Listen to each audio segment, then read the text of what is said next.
Nous allons maintenant voir l'environnement de développement d'Android Studio. Lors de la création d'un projet sur Android Studio, vous aurez un premier écran vous invitant à rentrer l'application name, c'est-à-dire le nom qui apparaîtra sur l'appareil et sur le Google Play, le compagnie domaine, un identifiant unique pour votre application. Attention, cet identifiant ne peut être changé une fois l'app publiée. Le project location, l'emplacement où les fichiers du projet seront créés. Ensuite, un deuxième écran vous demandera de sélectionner l'API. Bien sûr, celle-ci pourra être modifiée par la suite. Un troisième écran vous demandera quel type d'activité vous souhaitez mettre pour votre première activity. Et un dernier écran vous demandera les informations de la première activité de votre application. Au niveau de la composition d'un projet Android, vous avez donc le dossier Java qui lui contiendra vos classes Java ainsi que vos packages. Le dossier res, ressources, qui contiendra vos layouts, c'est-à-dire vos vues, que nous verrons plus tard. Un dossier drawable qui contient toutes vos images. Un dossier values qui contiendra vos chaînes de caractères, vos couleurs, vos dimensions, etc.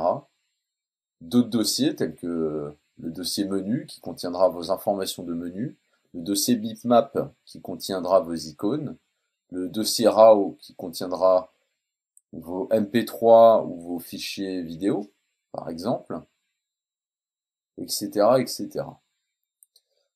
Ensuite, au niveau des fichiers de configuration, vous aurez le Android manifest.xml qui vous permettra de déclarer vos activités, vos receivers, vos services, vos providers, etc. Le build.gradle qui vous permettra de spécifier les versions de tools de compilation de votre Gradle, la version du SDK, la version de votre application, l'ajout de librairies et autres. Au niveau du manifeste, il faut savoir que le manifeste est un fichier que vous trouverez à la racine de votre projet sous le nom d'Android manifest.xml et qui vous permettra de spécifier différentes options pour vos projets, comme le matériel nécessaire pour les faire fonctionner, certains paramètres de sécurité ou encore des informations plus ou moins triviales telles que le nom de l'application ainsi que son icône. Mais ce n'est pas tout. C'est aussi grâce à ce fichier que vous allez pouvoir insérer plusieurs activités au sein d'une même application. Il est possible de déclarer ce que l'on appelle des services, des receivers, providers dans ce fichier. Bien entendu, nous y reviendrons lorsque nous aborderons ces sujets dans les prochains cours. Ceci est le build.gradle, qui vous permet de spécifier la SDK version minimum sur laquelle compiler ce projet, mais aussi la SDK cible. Le build.gradle vous permet de spécifier le code de version de votre application ainsi que le code name et vous permet d'ajouter des librairies. Vous pouvez faire un tout autre tas de règles pour vos compilations, comme par exemple faire des product flavors qui vous permet de générer deux APK, c'est-à-dire deux exécutables à partir d'une même règle de compilation et autres. Le dossier value qui contient entre autres strings.xml qui vous permet de gérer vos chaînes de caractères et de les traduire dans toutes les langues afin que l'utilisateur ait votre application dans la langue de son propre système. Le fichier colors.xml qui vous permet de spécifier des couleurs directement afin de les changer plus facilement lorsqu'elles sont réutilisées à plusieurs reprises dans votre application. Et de même pour dimensions.xml qui vous permet de spécifier les dimensions. Il est bien sûr possible avec les dimensions.xml de créer différents dossiers qui réagiront en fonction de la taille de votre périphérique et donc s'adaptera aux tablettes, à différents types de smartphones et autres. Pour compiler et lancer votre application, il vous suffit de cliquer sur la flèche verte en haut au milieu de l'IDE. Donc dans cet exemple, nous pouvons sélectionner un device qui est connecté ou sélectionner un device virtuel. Nous pouvons utiliser les logs, ce qui est pratique pour pouvoir analyser notre code en temps réel. Donc il existe plusieurs types de logs. Les logs.v qui sont les verbose filters, sont les logs les moins prioritaires, les logs.d qui sont les logs de debug, les logs.i qui sont les logs d'information, les logs.w pour les logs de warning, et enfin les logs.e pour les logs d'erreur.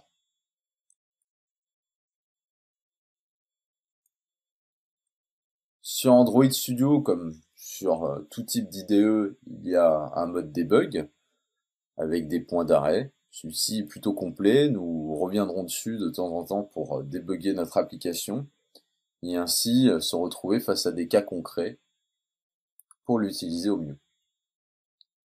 Il est possible aussi sur Android d'inspecter son code, c'est-à-dire de voir les différents warnings que Android Studio vous envoie, ce qui vous permet d'avoir un code le plus propre possible, le plus aux normes aussi, et avec le moins de chances de plantage. Il y a dans Android Studio l'Android Virtual Device Manager qui vous permet d'émuler des devices Android. Donc vous pouvez créer des modèles ou choisir des modèles déjà existants. Et enfin, il y a le SDK Manager qui vous permet de télécharger des différentes API de Google. Normalement, vous ne devriez pas y aller puisque à la simple modification du Gradle, Google vous propose directement de télécharger l'API la plus adaptée. Voilà, nous pouvons passer à un cas concret et explorer ensemble Android Studio. Nous voici donc dans l'écran de démarrage d'Android Studio. L'émulateur a été lancé exprès avant pour éviter tout chargement. Donc nous avons plusieurs choix, ouvrir des projets récents, ici à gauche, créer un nouveau projet, ouvrir un projet existant, ouvrir un projet depuis un outil de versionning, c'est-à-dire un Git, un CVS, un GitHub, Google Cloud, Mercurial, Subversion, importer un projet depuis Eclipse, ADT, Gradle, ou importer un sample, ce qui pourrait être très utile dans le cadre d'un apprentissage, puisque Google propose tout un tas de samples, par exemple un sample avec l'action bar, un sample qui utilise la caméra, etc. Nous allons commencer par créer un nouveau projet. Nous allons donner un nom à notre application. Donc, ma première app. Nous allons mettre un nom de compagnie, donc com.compagnie. Next. Ici, nous pouvons sélectionner l'API la plus adaptée pour notre application. On va dire qu'on essaye de viser un maximum d'utilisateurs, donc on peut laisser par défaut, étant donné que Google sélectionne automatiquement l'API la plus utilisée. Par exemple, ici, il a sélectionné l'API 16, qui correspond à Android 4.1 Jelly Beans, car elle serait utilisée par à peu près 95,2% des devices actifs sur le Google Play Store, ce qui est déjà pas mal. Vous pouvez voir ici, on peut sélectionner les Google Wear, la montre, Google TV, Android Auto aussi. Voilà. On sélectionne donc une activity principale. On peut ne pas en prendre. Là, on va en prendre une vide. Donc empty activity. Next. On donne un nom à notre première activité. Nous verrons après ce qu'est une activity, mais considérez pour le moment que c'est un écran. Donc main activity, ainsi que son layout. Nous verrons aussi par la suite ce dont il s'agit. Finish.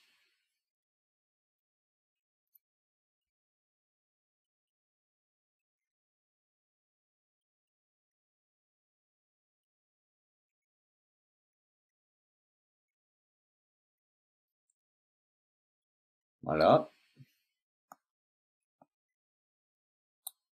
Donc voilà notre projet. Donc, il se compose du dossier app avec dedans un dossier manifeste qui contient notre manifeste, notre Android manifest.xml, le dossier Java qui contient nos classes Java. Celles qui sont surlignées sont des classes de test. Pour le moment, elles ne nous intéresseront pas. Nous allons utiliser uniquement celle-ci. Nous avons la main activity. Ensuite, un dossier res qui contient donc toutes les ressources. Drawable pour les images, il n'y en a aucune. Layout pour les vues. Donc, il y a un layout qui contient une vue, qui affiche du texte, Hello World. Bitmap qui contient les icônes de l'application. Différentes icônes en fonction de la taille du device. Et le dossier values qui contient les couleurs, les strings. Pour le moment, la string appName qui correspond au nom de l'application. Et les styles, donc le template de l'application. Enfin, nous avons les fichiers de configuration, donc le build.gradle, qui contient le compile SDK version, le build to version, le minimum SDK version et le target SDK version. Enfin, le version code, le version name, que l'on doit incrémenter à chaque fois que l'on publie une nouvelle version. Et ici, nous pouvons ajouter des librairies, mais nous verrons dans un cours ultérieur comment faire.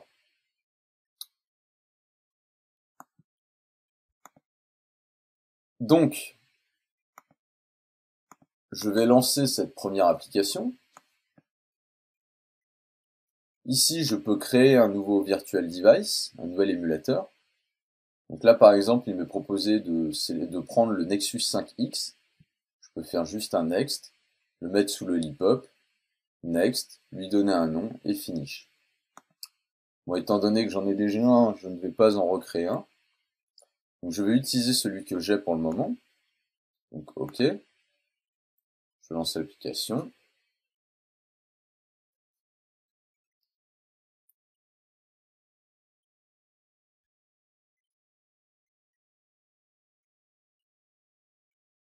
Le premier lancement peut prendre un peu de temps.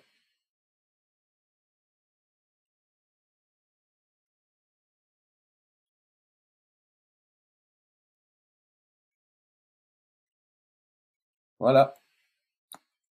Donc notre première application qui affiche un Hello World. Nous allons maintenant essayer de voir comment modifier ce Hello World. Et nous allons passer d'abord par ce que l'on appelle les vues, c'est-à-dire ce que vous avez vu ici, et qui permet donc d'afficher ou de modifier des choses qui apparaissent à l'écran.